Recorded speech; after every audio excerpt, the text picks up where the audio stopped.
పోరాటం లేకపోతే విజయం లేదు, పరీక్షలు లేకపోతే ఫలితం ఉండదు. ఈ రోజున మీ జీవితాల్లో అనేకమైన పోరాటాలు ఉన్నాయి, అనేకమైన పరీక్షలు ఉన్నాయి. నాకెందుకు ఈ పోరాటాలు వస్తున్నాయి, నాకెందుకని ఈ పరీక్షలు వస్తున్నాయని బెదిరిపోయి చెదిరిపోయి హృదయంలో ఆందోళనతో ఉన్న నీతో దేవుడు ఈ రోజున మాట్లాడపోతా ఉన్నాడు. పోరాటాలే లేకపోతే విజయాలు ఉండవు, యుద్ధాలే లేకపోతే విజయాలు ఉండవు. అయితే ఇంతకాలం నువ్వు పోరాడావు, పోరాటాలన్నింటిలో కూడా వైఫల్యం చెందావు, పరీక్షలన్నింటిలో కూడా వైఫల్యం చెందావు, ఫెయిల్ అయ్యావు. కానీ ఒక వీడియోని ఆఖరి వరకు కూడా వీక్షించు. దేవుడు నీతో మాట్లాడబోతా ఉన్నాడు. ఖచ్చితంగా దేవుని యొక్క వాక్యము ద్వారా దేవుడు నీతో మాట్లాడి నిన్ను బలపరిచి నీ పోరాటాలన్నింటిలో కూడా దేవుడు నీకు విజయాన్ని ఇచ్చి నీ పరీక్షలన్నింటిలో కూడా ఆ ఫలితాల్లో నీవు పాస్ అవుతావు. దేవుడు నిన్ను పాస్ చేయాలనుకుంటా ఉన్నాడు. మరి ఈ రోజున ఈ యొక్క వాక్యాన్ని వింటున్న నీతో దేవుడు మాట్లాడుతూ ఉన్నాడు. వీడియోని స్కిప్ చేయకుండా ఆఖరి వరకు కూడా వీక్షించు. ఖచ్చితంగా దేవుడు నీతో మాట్లాడతాడు. అయితే పోరాటాలు లేకపోతే విజయాలు ఉండవు. అయితే ఈ రోజున పోరాడు, విజయం పొందుకో. ఈ రోజున మనము దేవుని యొక్క వాక్యంలో నుండి కొన్ని ప్రాముఖ్యమైన విషయాలను ధ్యానం చేసుకుందాము. మన అంశం ఏంటి అంటే పోరాటము, విజయం. సో నీవు పోరాడాలి. ఎవరితో పోరాడాలి అంటే మనుషులతో నువ్వు పోరాడాలి. రెండవదిగా దయ్యాలతో కూడా నువ్వు పోరాడాలి. మూడవదిగా దేవునితో కూడా నువ్వు పోరాడాలి. అంటే ఏంటి అంటే దాని అర్థము, we must fight and win our men, fight and win our demons and fight and win with God. అనగా మనుషులతో పోరాడి విజయం పొందాలి, దయ్యాలతో పోరాడి విజయం పొందాలి, దేవునితో పోరాడి విజయం పొందాలి. ఆసక్తిగా చాలా బాగుంటుంది వర్తమానము. ఆఖరి వరకు కూడా వీక్షించని దేవునితో మాట్లాడబోతా ఉన్నాడు. మొట్టమొదటిగా నీవు మనుషులతో పోరాడాలి. మనుషులతో పోరాడి నీవు విజయం పొందుకోవాలి. నీ జీవితంలో మనుషులతో పోరాటాలు ఎలా ఉంటాయో వాక్యంలో నుండి ధ్యానం చేసుకుందాం. ఆదికాండము 32వ అధ్యాయం 28వ వచనం ధ్యానం చేసుకుందాం.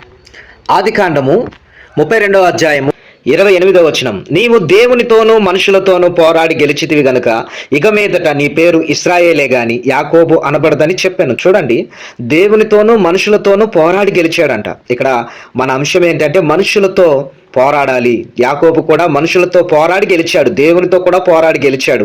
సో ఇక్కడ మీరు కూడా మనుషులతో పోరాడి గెలవాలి.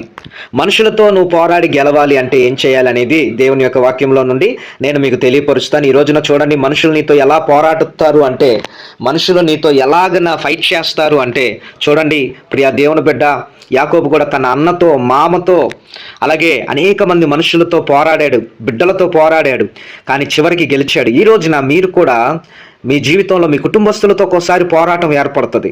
అలాగనే మీ స్నేహితులతో, బంధువులతో, ఇరుగువారితో, పొరుగువారితో, అలాగనే మీకు తెలియని వారితో కూడా మీకు అనేకమైన పోరాటాలు ఉంటాయి. అలాగే మీ శత్రువులతో కూడా మీకు అనేకమైన పోరాటాలు ఉంటాయి. ఇంతకాలం పోరాడావు కానీ ఓడిపోయావు. అన్నిట్లో ఓడిపోతూ ఉన్నావు. ఎవరో ఒకరు నిన్ను ఓడిస్తూ ఉన్నారు. కానీ ఈ రోజున దేవుని యొక్క వాక్యం వింటున్న నీతో దేవుడు మాట్లాడుతున్నాడు. ఈ లేఖనాలను నువ్వు చదివినట్లయితే ఇక్కడ రాయబడిన మొదటి సమయాలు 26, 25, ఇర్మియా 1:19, అలాగే మొదటి యోహాను రాసిన పత్రిక 5-4 వచనాలు, ఈ 3 వచనాలు నోట్ చేసుకొని వీటిని కంఠస్థం చేయండి. వీటిని ఇప్పుడు నేను చదువుతాను. ఈ 3 వాగ్దానపు వాక్యపు తాళపు చెవులు మీ దగ్గర ఉన్నట్లయితే ఖచ్చితంగా ఇక నుండి దేవుడు నిన్ను గెలిపిస్తాడు. హల్లెలూయా.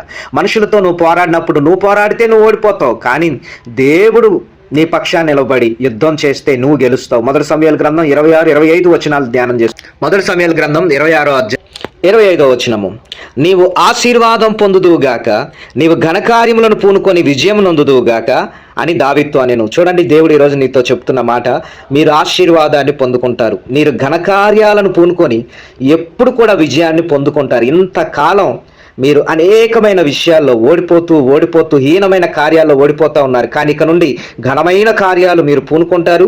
ఆ ఘనమైన కార్యాలన్నిట్లో కూడా దేవుడు నీకు విజయాన్ని ఇస్తాడు. నీవు విజయం నొందుదువుగాక, దేవుడు నీకు విజయాన్ని కలుగు చేయును గాక.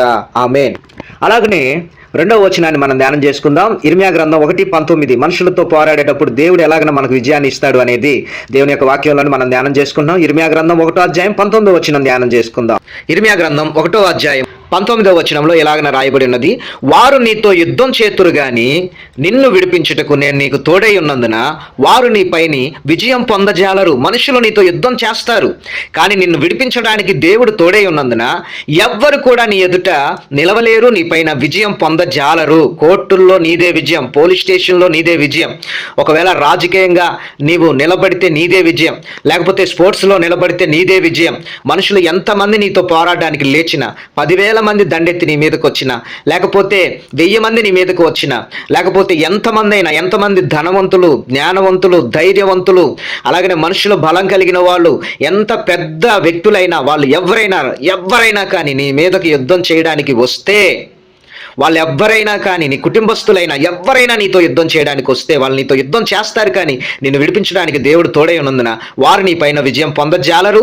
అది వారి వల్ల కాదు, దేవుడు నీకు తోడై ఉన్నాడు గాక. ఆమేన్. అలాగనే మనుషులతో నువ్వు పోరాడినప్పుడు దేవుడు నీకు ఎలాంటి విజయం ఇస్తాడు, ఎలాగనే దేవుడు నిన్ను ముందుకు నడిపిస్తాడు అనేది 1 యోహాను రాసిన పత్రిక 5వ అధ్యాయం 4వ వచనాన్ని కూడా ధ్యానం చేసుకుందాం. 1 యోహాను రాసిన పత్రిక 5వ అధ్యాయం 4వ వచనంలో ఇలాగన రాయబడినది, దేవుని మూలముగా పుట్టిన వారందరూ లోకమును జయించుదురు, లోకమును జయించిన విజయం మన విశ్వాసమే. యేసు దేవుని కుమారుడని నమ్మువాడు తప్ప లోకమును జయించువాడెవడు మరి ఎవడు? ఈ లోకాన్ని నువ్వు జయించాలి అంటే నీవు దేవుని మూలముగా పుట్టినట్లయితే, అంటే మారు మనసు పొందుకొని బాప్తిసం పొందుకొని ఆయన నువ్వు అంగీకరించినట్లయితే దేవుడు నీకు విజయాన్ని ఇస్తాడు. ఈ లోకములో ఉన్న మనుషులు నువ్వు జయించాలి అంటే ఖచ్చితంగా నీకు విశ్వాసం ఉండాలి. యేసు ప్రభు వారు ఆయన దేవుడని నువ్వు నమ్మాలి. అప్పుడు నీవు ఈ లోకాన్ని జయిస్తావు. ఈ లోకాన్ని జయించి దేవుడు నిన్ను తన ఆత్మతో, తన శక్తితో, తన బలంతో నిన్ను నింపుతాడు. సో నీవు లోకాన్ని జయించడానికి నీకు కావాల్సింది ఏంటి అంటే విశ్వాసం కావాలి. విశ్వాసం లేకుండా దేవునికి ఇష్టలై ఉండుట అసాధ్యము కనుక దేవుడు నీ పోరాటాల్లో నీకు విజయం ఇస్తాడని నమ్ము. వెంటనే నీకు విజయం కలుగుతుంది. విజయ ప్రాప్తిరస్తు మీకు కలుగుతుంది యేసుక్రీస్తు నామములో. ఆమేన్. అలాగనే రెండవదిగా మనం చూసుకున్నట్లయితే, మొదటిగా మనుషులతో పోరాటం, రెండవదిగా దయ్యాలతో పోరాడాలి. నువ్వు దయ్యాలతో కూడా పోరాడి విజయం పొందుకోవాలి. మనుషులతోనే పోరాటంతో ఆగిపోదు నీ జీవితము. అలాగనే దయ్యాలతో కూడా నువ్వు ఫైట్ చేయాలి. నువ్వు అలా ఫైట్ చేసి వాటిని కూడా గెలవాలి. ఇందులో కూడా దేవుడు నీకు సహాయం చేస్తాడు. ఇది దేవుని యొక్క వాక్యంలోని ధ్యానం చేసుకుందాం. ఎఫెసీ రాసిన పత్రిక 6వ అధ్యాయం 12వ వచనం. ఎఫెసీ రాసిన పత్రిక 6వ అధ్యాయం 12 నుండి 17 వచనాలు. ఏలయనగా మనం పోరాడినది శరీరులతో కాదు గాని ప్రధానులతోనూ, అధికారులతోనూ, ప్రస్తుత అంధకార సంబంధులకు, లోకనాథులతోనూ, ఆకాశమండల మందున్న దురాత్మల సమూహాలతోనూ పోరాడుచున్నాం. అందుచేతను మీరు ఆపత్తిన మందు వారిని ఎదిరించుటకును, సమస్తం నెరవేర్చిన వారిని నిలబడుటకును శక్తిమంతునగునట్లు దేవుడిచ్చు అనగా దేవుని సర్వాంగ కవచమును ధరించుకున్నాడు. ఎలాగనగా మీ నడుములకు సత్యమను దట్టి కట్టుకొని, నీతి అను మైమరు తొడుక్కొని, పాదములకు సమాధాన సువార్త వలన సిద్ధ మనసును జోడు తొడుగుకొని నిలువబడు. ఇవన్నీ కాక విశ్వాసమును డాలు పట్టుకొని దాంతో మీరు దుష్టిని అగ్ని బాణాలన్నింటినీ ఆర్పుటకు శక్తిమంతులగుదురు. మరి రక్షణ శిరస్త్రానం దేవుని వాక్యమును ఆత్మ ఖడ్గమును ధరించుకునండి. చూడండి, మనం పోరాడేది శరీరులతో అయిపోయిన తర్వాత ఇప్పుడు మనం పోరాడున్నది ఎవరితో అంటే ఆకాశ మండల దురాత్మ శక్తులతోనూ, దురాత్మల సమూహాలతోనూ, అలాగనే అంధకార ప్రధానులతోనూ, అంధకార అధికారులతోనూ, అంధకార సముద్రులకు లోకనాథులతోనూ మనం పోరాడునది.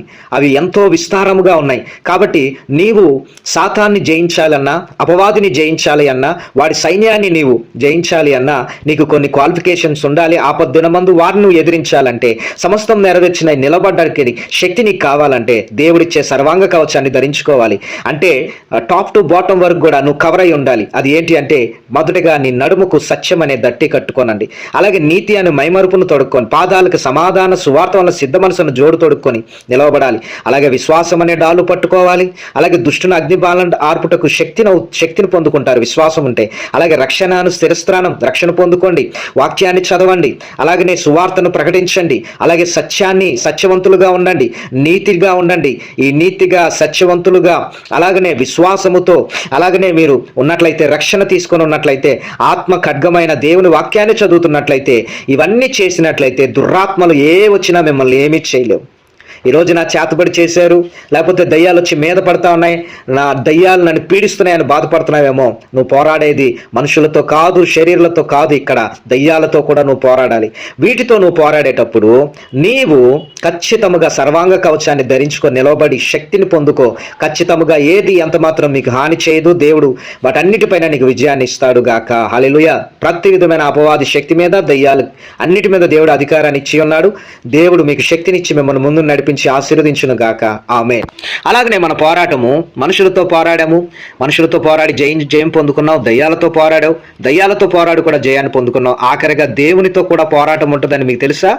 సో దేవునితో పోరాడే విషయం, ఎలాగా దేవునితో కూడా పోరాడాలి, ఎలాగా మనము దేవుని దగ్గరికి కూడా వెళ్ళి నిలబడాలనేది ఈ విషయంలో మనం ధ్యానం చేసుకుందాం. హోషేయ గ్రంథం 12వ అధ్యాయం 3-4 వచనాలు ధ్యానం చేసుకుందాం. హోషేయ గ్రంథం 12వ అధ్యాయం 3-6 వచనాలు. తల్లి గర్భమందు యాకోబు తన సహోదరుని మడిమను పట్టుకొనెను. మగసిరి గలవాడే అతడు దేవునితో పోరాడెను. అతడు దూతతో పోరాడి జయముందెను. అతడు కన్నీరు విడిచి అతని బతిమాలెను. బేతేల్లో ఆయన అతనికి ప్రత్యక్షమాయను. అక్కడ ఆయన మనతో మాట్లాడెను. యెహోవా అని సైన్యములకు అధిపతి యెహోవా అని ఆయనకు జ్ఞాపకార్థనామం. కాబట్టి నీవు నీ దేవుని తట్టు తిరగవలెను. కనికిరమును న్యాయమును అనుసరించుచు ఎడతెగక నీ దేవుని యందు నమ్మిక ఉంచుము. చూడండి, యాకోబు మగసిరి గలవాడే దేవునితో పోరాడాడట. ఈ రోజున నీవు కూడా దేవునితో పోరాడాలి. దూతతో పోరాడాడట. నీవు కూడా దేవుని దూతలతో పోరాడి నువ్వు జయాన్ని పొందుకోవాలి, ఓడిపోకూడదు. ఎలా పోరాడాడంటే కన్నీరు విడిచి దేవుని బ్రతిమలాడాడట.